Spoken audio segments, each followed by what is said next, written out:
When did the losing sibling finally win? I spent my childhood rummaging through trash cans for toys that my brother Florian had thrown away. He always got new ones, while I got his leftovers. At Christmas, I had to watch Florian open a second new Tamagotchi in case the first one died, while I was standing there with a dead one that had a screen so scratched you couldn't see the pet, even if it had somehow worked. Even on my 10th birthday, when I was battling for a Game Boy Advance, my family gave me Floriani's old Game Boy Color with a scratched screen that barely worked. It's too expensive, they just said, only to buy Florian a GBA a week later. I tried to complain, but my parents immediately cut me off and said, why waste money when your brother's old one works perfectly? And every time he got something new, I found it in the trash a week later. That's for babies, Florian told me. But when I found his entire card collection in the trash, thrown away and forgotten, as my parents had pretty much done to me, I actually felt excited. It was like unearthing a treasure. I looked around, grabbed them, cleaned out his old premium folder, and admired the restoration. Welcome to the family, I said to the cards before putting them away safely. After that, I fell in love with restoring and collecting everything Florian threw away. I kept things in their caves so they wouldn't get dusty, made acrylic boxes for other toys, and even saved up all my pocket money to buy a limited edition binder for Pokemon cards. I joined a few online forums for toy collectors and learned how to restore the dead Tamagotchi and fix the screen. When it started working, I grinned and shared it online. Everyone applauded me and wished their kids would take such good care of their toys. And over the years, I made a lot of friends in these groups, all nerds and geeks whose rooms looked like vintage museums. So when Florian kept mocking me and saying, your room looks like you're 5, grow up already, it didn't even bother me anymore. 10 years later, the communities I joined became massively popular. The collection I started when I was 6 was worth more than a fancy, fully paid for house. But I didn't sell any of it, not even when my brother made fun of me for having a room that put girls off,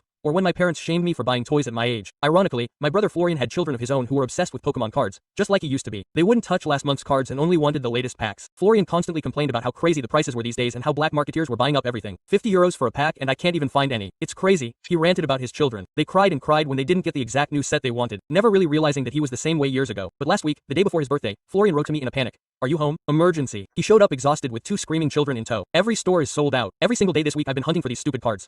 Quote, Hugo stores. I've been to 20 stores while these brats have been crying for days. I can't sleep, he ranted. I asked what set they needed. I don't know, the new ones, the sparkly shiny EV cards. I nodded and disappeared into my room. I came back and held up 2 unopened packs. His child's eyes got huge. Wow, uncle, how did you get these? They're sold out everywhere. Quote, I grinned. I have some friends, I said, and asked if they wanted to see my collector's room. The room was filled with walls of perfectly preserved games, cards, and toys from our childhood, plus all the current releases. Florian stared at his children, who were running around admiring everything. You still have all that baby stuff? I shrugged. Yeah, well, those babies over there are worth a fortune. He looked at me like I was crazy as his older child pulled out his phone and started scanning items. Dad, that Tamagotchi is worth 400 euros. That sealed Game Boy is 5,000 euros. Wow, that's amazing. It took pictures of it. I wish we had that at home too. I saw my brother frown at his comment, clearly hurt. He walked quietly across the room until he found his old folder. His face went white as he frantically began looking up prices on his phone. When his eyes fell on the cards, he laughed in disbelief. Are you kidding me? Quattro until a euro? That was mine. I smiled. Well, it was, but I picked it up from the trash. Keep it safe when it was worthless. That's the funny thing about treasures. Worthless to you, priceless to others. Florian walked around the room, hands shaking as he recognized item after item he had once owned, calculating what he had discarded. Meanwhile, his children carefully held up the cards I had given them and asked if I could teach them to preserve them as I had. I showed them the proper cases for storing them. The key is to respect what you have. Now his children visit every weekend to learn about collecting and preservation.